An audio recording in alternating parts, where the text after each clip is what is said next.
¿Qué tal? ¿Cómo están? Mi nombre es Roque Gurrola.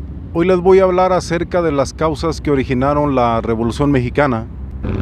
Una vez concluida la Guerra de Independencia de México, Agustín de Iturbide toma las riendas de la nueva nación y al hacer una evaluación de la situación en la que México se encontraba en ese momento, Iturbide descubre que el país había quedado muy disminuido en cuestión de población a causa de todas las muertes por la Guerra de Independencia, así como la emigración de mucho español que terminó regresándose hacia su tierra natal. Entonces Iturbide y su equipo de trabajo deciden que el primer paso para buscar el progreso de México pues es empezar a poblar de nuevo el territorio.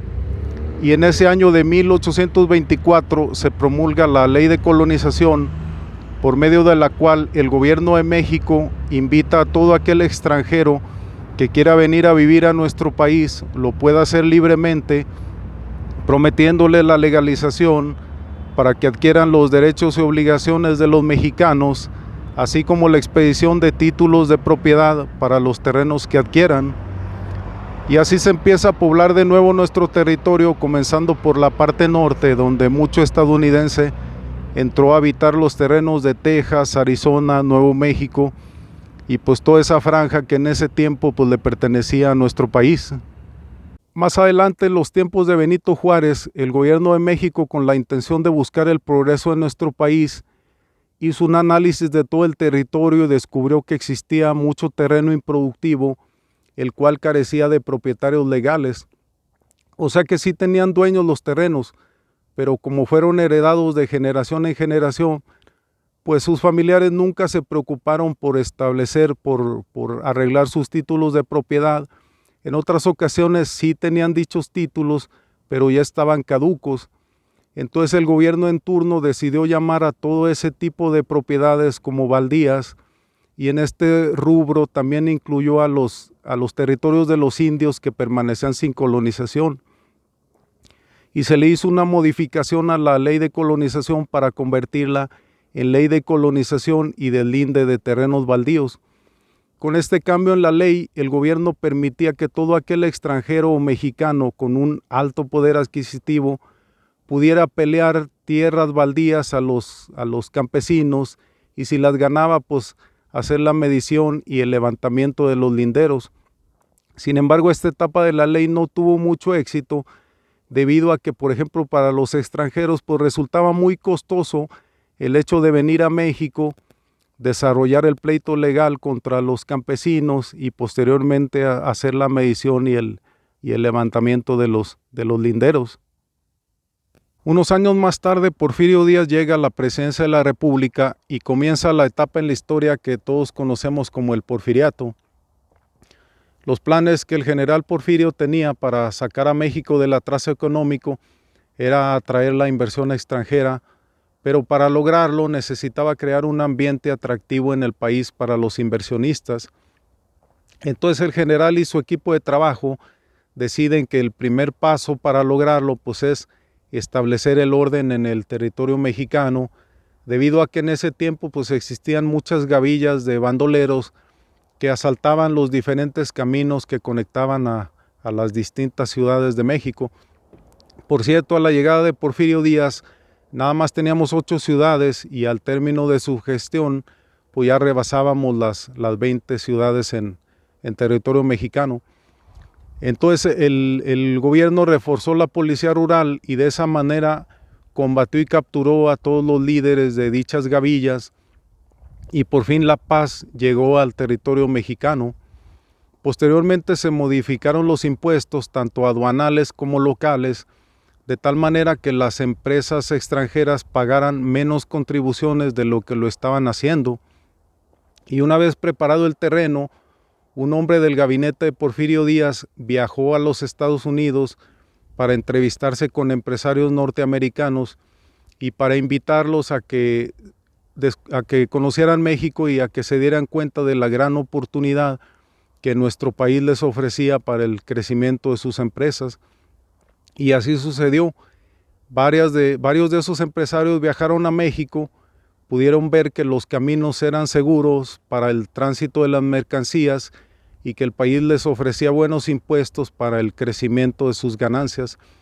Y así muchas empresas comenzaron a establecerse en México. Y bueno, otro aspecto muy importante para la atracción del capital extranjero fue que en el año de 1883 el gobierno le hizo una modificación a la ley de colonización y del linde de terrenos baldíos, y con ese cambio en la ley el gobierno propició el surgimiento de empresas deslindadoras, las cuales ahora se encargarían del pleito legal por las tierras contra los campesinos, así como de la medición y el levantamiento de los linderos. El acuerdo que estas empresas y el gobierno tenían era que cuando alguna empresa deslindadora le ganara una porción de tierra a los campesinos, del 100% de dicha porción, la empresa deslindadora se quedaría con una tercera parte, mientras que las otras 2/3 partes pasarían a manos del gobierno, el cual posteriormente las vendería a precio de ganga a los empresarios extranjeros o mexicanos. Y bueno, esta etapa de la ley tuvo un gran éxito en México y trajo como consecuencia la época dorada de los latifundios en México. El latifundio consistía en que un terrateniente compraba una gran extensión de terreno, establecía su hacienda y ponía a trabajar las tierras de una manera agrícola, minera, manufacturera, etcétera, dependiendo del ramo al que se dedicara, y contrataba a la gente que vivía a los alrededores de la hacienda. También establecía una tienda de raya dentro de las instalaciones de la misma para que sus trabajadores pudieran adquirir todos los recursos que necesitaban, y de esa manera el patrón recuperaba el dinero que gastaba en el sueldo de sus trabajadores. También otra cosa que caracterizaba las haciendas era que acuñaban su propia moneda con la cual le pagaban a sus empleados, y pues dichas monedas nada más tenían valor en la tienda de raya del patrón. Con el establecimiento de muchas empresas extranjeras, el crecimiento de los latifundios y la expansión de las líneas del ferrocarril para el tránsito de las mercancías, se vino para México una etapa de mucho trabajo y de mucho progreso. Las haciendas estaban generando gran cantidad de producción y México se convirtió en un país exportador de materia prima. Todo gracias a la inversión extranjera que el general Díaz había logrado. Sin embargo, todo ese progreso económico que México estaba experimentando se estaba llevando a cabo a través de una especie de semiesclavismo que la clase alta le estaba propinando a la clase trabajadora. Porque, por ejemplo, en el caso de las haciendas, las jornadas laborales rondaban aproximadamente las 14 horas diarias, y en las tiendas de raya de las mismas se generaban muchos abusos por parte de los hacendados o de los encargados de las mismas. Porque hagan de cuenta que pues como los trabajadores eran personas analfabetas, no sabían leer ni escribir, pues cuando iban al mandado se les anotaban más artículos de los que realmente llevaban, se les alteraban los precios de los productos y pues no podían ir a comprar a otro lugar, debido a que pues se les pagaba con monedas que se acuñaban en esa hacienda y pues en ninguna otra tienda tenían validez. Entonces forzosamente las compras se tenían que hacer en ese lugar. Otro abuso del que se señala eran los préstamos con altos intereses. Cuando algún trabajador solicitaba un préstamo por enfermedad o alguna otra cosa, se le era otorgado pero con muy altos intereses. Entonces la persona terminaba laborando nada más para ir pagando la deuda, los puros intereses, y la deuda nunca bajaba. Entonces pues tenía que poner a trabajar a la familia para que mientras él se encargaba de la deuda, ellos llevaran el sustento económico al hogar. Y bueno, el descontento social en México fue creciendo día con día, porque aparte de los abusos que se generaban en la hacienda, pues el despojo de tierras a los campesinos continuaba realizándose por parte de las empresas deslindadoras. Y bueno, alguien que sufrió en carne propia esta situación fue el general Emiliano Zapata, que siendo muy niño pudo ver con sus propios ojos cómo su padre era despojado de sus parcelas y sin poder hacer nada. Y ese niño Emiliano juró que algún día él ayudaría a que dichas tierras regresaran a manos de su familia. Otro aspecto que contribuía a la inconformidad de la gente eran las constantes reelecciones del general Porfirio Díaz de manera fraudulenta, que no permitían que más personas ajenas a su gabinete pudieran ejercer los cargos públicos y crecer en el ámbito personal. Para el año de 1900, Ricardo Flores Magón y sus hermanos fundaron el periódico Regeneración, y a partir de ese momento los magonistas estuvieron escribiendo y denunciando todas las atrocidades de la dictadura porfirista, porque hagan de cuenta que sí existían periódicos en el país, pero todos eran pagados por el general Díaz. Y bueno, así fue creciendo la molestia en el pueblo de México. Se levantaron algunas rebeliones, como fue la rebelión de los yaquis, y dos importantes huelgas que fueron la huelga de las haciendas mineras en Cananea, Sonora, y la huelga de las haciendas textiles en Río Blanco, Veracruz. Para el año de 1908, el general Díaz le concedió una entrevista al periodista norteamericano James Creelman, donde le confesó sentirse cansado y que no participaría en las elecciones de 1910. Entonces, esto sembró una semilla de esperanza en el pueblo de México por encontrar el cambio. Se postularon, se perfilaron varios candidatos, dentro de ellos se encontraba Francisco I. Madero, que ya figuraba dentro del ámbito nacional y que representaba al Partido Nacional Antirreeleccionista.